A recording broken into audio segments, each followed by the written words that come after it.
Well, good morning, everybody. Sorry we're a little late getting started this morning. It is 7:33 a.m. Eastern Standard Time, and it is, of course, that time of day you wait for, long for, look forward to, pine away for 23 hours out of the day, or 23 and a half, and that is pondering. It's time to ponder, and I am your host, Joel Rissinger, and it is great to have you with us. It is wonderful, rainy, cloudy, damp, cold, kind of miserable, but nonetheless wonderful because we're alive. Thursday morning. It is February 6th, 2020. There we go. See, I knew that was going to happen eventually, 2020, and I am really happy that you're here. So, what is this show, Pondering? What are we doing here? We are pondering, and we do this every weekday. We think things through. We consider everything, all kinds of topics, from politics to religion to sports to money to sex to parenting to all kinds of issues. We do it from a unabashedly, unashamedly, and again, yes, unapologetically Christian perspective. That is my worldview. Admittedly, that's the paradigm. That's the lens through which I see the world. And so we do that. But we also welcome other points of view. We can disagree on this show. We just choose not to be disagreeable. We don't call names. We don't impute motives. We just do our thing and explain how. And there's a couple things. One, for Christians, we want them to be sure not to check their brains at the door and not to limit their faith to Sunday morning and put it in a little box, but rather let it influence and inform everything that we think, say, and do. We also want everyone, Christian and not yet Christian, to think about the things that we hear and rationally consider them, think them through to their logical conclusion, such that how we vote, what we choose to do, where we spend our money and time, is all basically well grounded and consistent. And so we do that again Monday through Friday, 7:30 to 7:50 or so, maybe 8 o'clock Eastern Standard Time, Monday through Friday.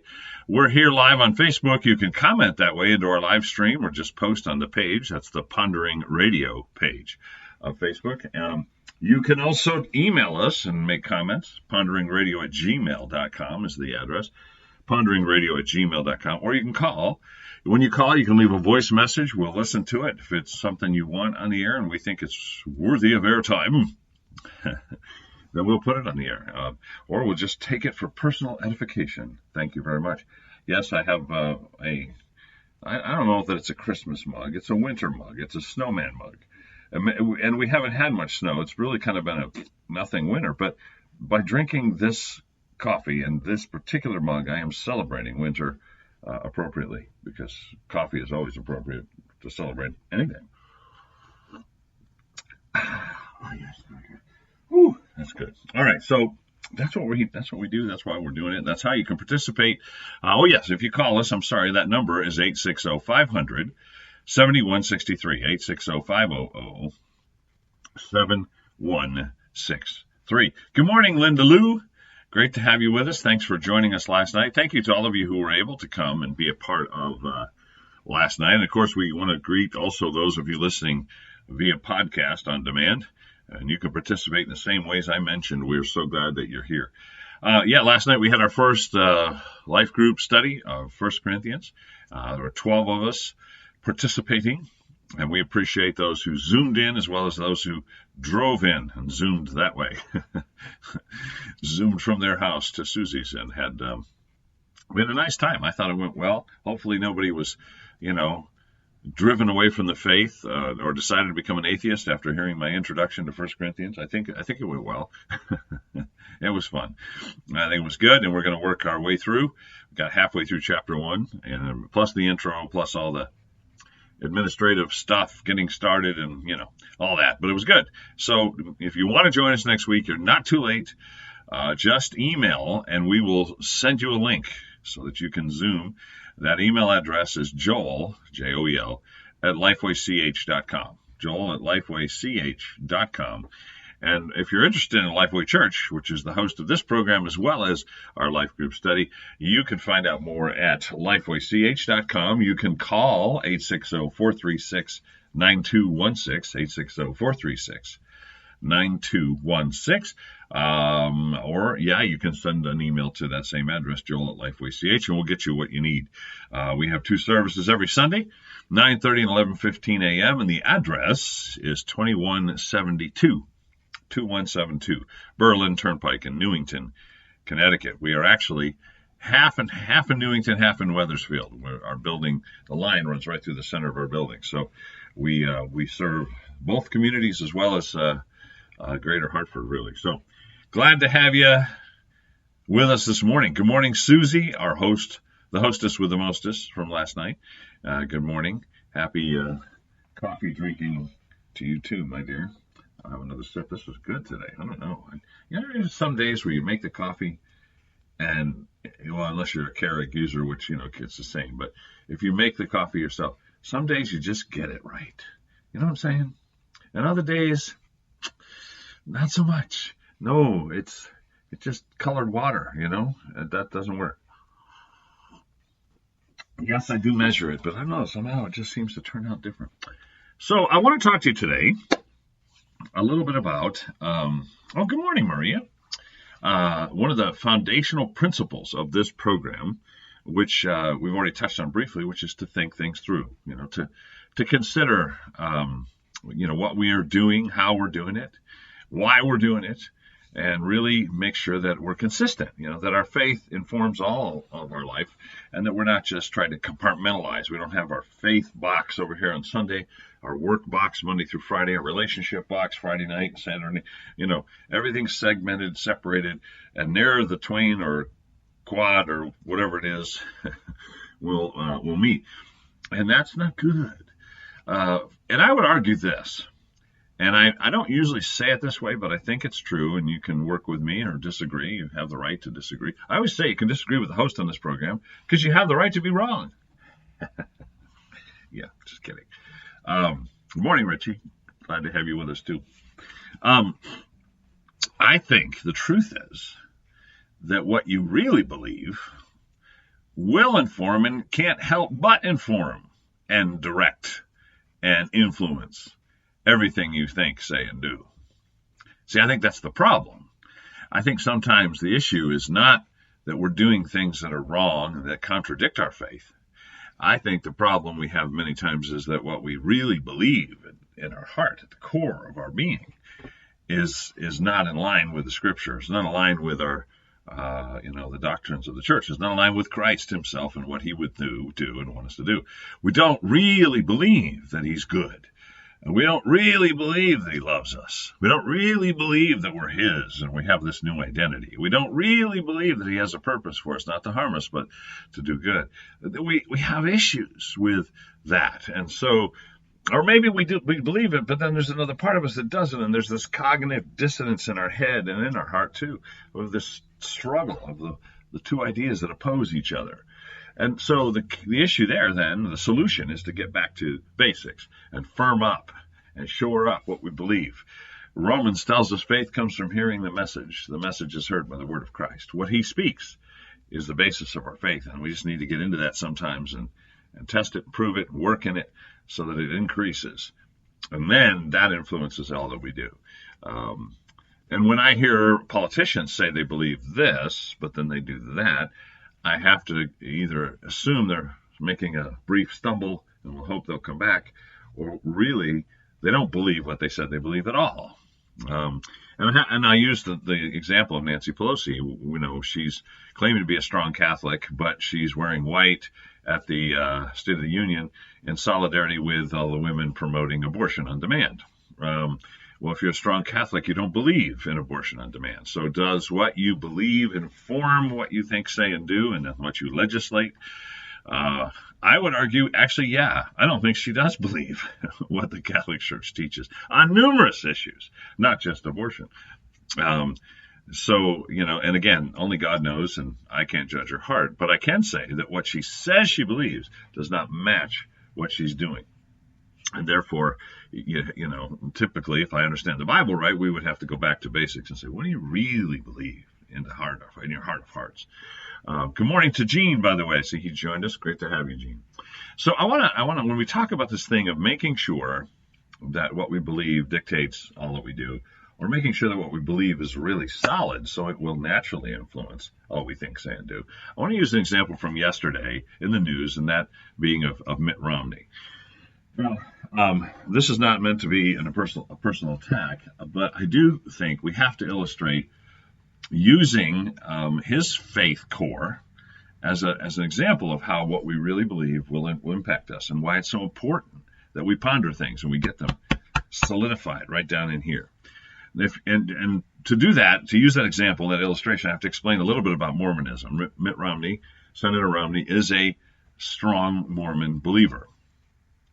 During the campaign when he ran for president, he was asked numerous times about it, said, yes, I uphold the faith of my fathers, which means he's in line with the succession of people, and as Mormons see it, genetics and your chronology is very important, very critical. They even baptize for the dead that have not been saved in the past, believing they can, get them into heaven or to the next level of spiritual achievement by baptizing for them. So the lineage of your fathers and what they believed is very critical. So when he said that, that wasn't just a flippant statement or a religious sounding phrase. He's saying, I'm a Mormon through and through. Okay. So,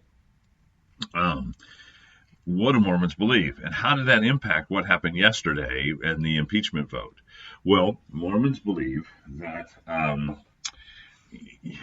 you have to accept all the teachings of the church to be embraced by those in the church. And when I say embraced, I'm talking about accepted, fellowshiped with, taught to. Because if you're a Mormon and you cease to believe or be part of the church, you are shunned. You might lose a job, you might lose a marriage, you might lose a family connection and not be talked to at all. I mean, it's pretty brutal. It can be very strong, very brutal. And I know over the years it's waned and waxed, but it's generally speaking such that if you have been a Mormon and you stop believing or participating in their culture, you will be, shown the hand, so to speak. And you have to believe that stuff that's taught by faith. That is not faith as I just defined it from Romans 10, but faith in the sense that you choose to believe it and you will not receive, accept, or even consider anything else, regardless of the lack of facts. Because all of Mormonism is based on ideas promoted by Joseph Smith, who grew up in upstate New York, not too far from where I grew up, and who claimed to have found these tablets written in cuneiform that he translated with the help of an angel, and then that's where the Book of Mormon comes from, and it's another testimony of Jesus. Basically, the idea is that the northern 10 tribes of Israel, migrated across the ocean and settled in America, and that our Native Americans are actually Israelites, we could say Jews, and that this angel Moroni gave this revelation to Joseph Smith.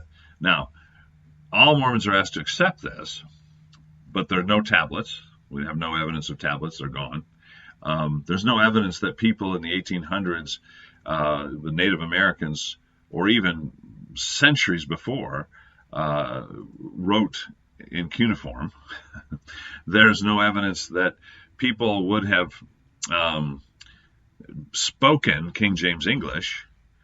It was true they had the King James Bible in upstate New York in the 1800s, 1840s, whatever it was, 1844? No, it was later than that. But anyway, there's no evidence that they spoke King James, but that's what the angel translated the cuneiform into. There's no evidence that the Nephites and Lamanites, which were two of the, what would we say, the tribes that came from the original 10 that supposedly settled here in America, there's no evidence that they even existed. There's no writing, there's no carvings, there are no pictographs, there's nothing anywhere that suggests that the Nephites and Lamanites were even real people, but that's what the Book of Mormon claims, and that's what Moroni, this angel, told Joseph Smith. And so Mormons are asked to embrace that the northern tribes came here, that two of them gave birth to kids down through the ages, and two of the tribes that survived and came to North America were the Nephites and Lamanites, that they spoke cuneiform or used it, even though we have no writings from them, and that they put tablets in the ground that the angel helped Joseph Smith find, and he translated into King James English, which became the Mormon Bible and other writings as well. All of that stuff and more, by the way, I'm just touching the tip of the iceberg here. A Mormon is supposed to embrace by faith, meaning because the organization says so, because your family says so, because the people in your church say so, and therefore you must embrace it. And Mitt Romney does. And you don't have proof. You don't need proof. You just believe. Now, we have to be careful in Christianity that we don't follow that same logic. Some Christians do. That's why I do this program in part. We don't believe just because. We didn't wake up one day and go, I'm going to be a Christian and believe the Bible. I hope you didn't do that. There are reasons, scientific proofs, manuscript evidence, rational, logical, historical evidence and proof for the Bible and what it teaches and for what the stories of the Bible are all about. And I went through a massive study of all that stuff when I was in college before I became a Christian. So I don't encourage people to just go, hey, I decided to be a Christian, so I'm going to believe it. I don't care. I don't need proof. I don't need evidence. I don't need logic. That's scary. That's dangerous ground, because when, like Jesus said, when the floods come, guess what? Your house goes right with it. But to be a Mormon, you have to do that because there's no evidence of any of this, no historical evidence of anything that they tell us about this stuff. So, fast forward to yesterday, impeachment trial. There's going to be a vote in the Senate. Do we impeach him on these two articles or don't we? And we've talked about all that in the details. I'm not going to get into it again. I believe it was a sham. There was no real evidence. It was a political move. But putting that aside, regardless of what you believe about that, here's the illustration of why we say in this program, please prove your faith. Please think things through. Please do the homework. Dig into the Word. Know what you believe and why. Mitt Romney grew up being told that you just believe because it's what the powers that be believe. It's what those in authority say. It's what those you want to be close to, respected by, and promoted by tell you to believe. You just choose to believe it. And that's what he's done his whole life. So yesterday, he votes to impeach the president, even though he didn't believe that the evidence was sufficient. You say, what do you mean he didn't believe? Well, the reason we know that's true is last week he was pushing for more evidence. He was calling for a vote to have more witnesses. That in itself proves that he didn't believe that what had been presented was enough, right? I mean, does that make sense? If I commit a crime, let's say, I don't know, I run over some guy in a parking lot because he cut me off. Not that I wouldn't do that, okay? If you see me driving through the parking lot, don't run away, okay? But let's say I did, and we have video cameras showing the incident, and there's 50 witnesses that saw me chase this guy down in my car, run him over, and drive away, okay? And I end up in court, and I'm on trial, and 5 people that were close to the crimes get up and testify that I did it. And the cameras are the videos shown, and they see me running the guy over, okay? Do we at that point need to hear from the other 45 witnesses? No. Of course not. I mean, no jury would request it. No judge would require it. No prosecuting attorney would necessarily want it. I mean, he might refer to it just to give credence to it, but to show them all, to listen to them all, to have statements from them all? No, probably not. Now, if there's enough, let's get it done. Convict the guy, That's what they would do with me in that case. Well, if Mitt Romney is saying last week, there's not enough evidence, I want more witnesses, how can he be so sure to vote for impeachment this week for high crimes and misdemeanors? And the answer is the faith of his fathers. In other words, he's been taught his whole life to just accept what is culturally appropriate, or the people you want to impress or stay close to, what they think. You just accept that, just choose to believe it, and go with it, buddy. You don't need tablets. You don't need documents. You don't need rational evidence. You don't need anything. Just choose to believe it. And I personally think that's exactly what he did yesterday to appease the Democrats and even some of the moderate Republicans. And so when I talk about pondering, thinking things through, pondering things, letting our faith be based on fact and reason and logic, it's because when we don't do that, we end up making big mistakes. We end up potentially ruining our career, our life, or somebody else's. And, it's not that we're going to be perfect, but we will have a better chance of success, and certainly a better chance of pleasing God when we look at His Word, we're deep into it, we reason it through, we logically approach things, we look at the evidence and the facts, and we make decisions and run our lives, all that we think, say, and do, based on that. Not based on sound bites from CNN or ABC or anybody else. Not based on the prevailing opinion of whatever party we might belong to. It's one of the reasons I'm an independent. I don't want to be under the prevailing opinion of a party or feel obligated to it, but based on truth. So, with that in mind, hey, have a blessed day. We'll be back tomorrow morning at 7:30. Stay in the Word, keep praying, keep pondering. Do not check your brain at the door. And tell your friends and neighbors about pondering every weekday, 7:30. We hope they'll join us. God bless you guys. Bye for now.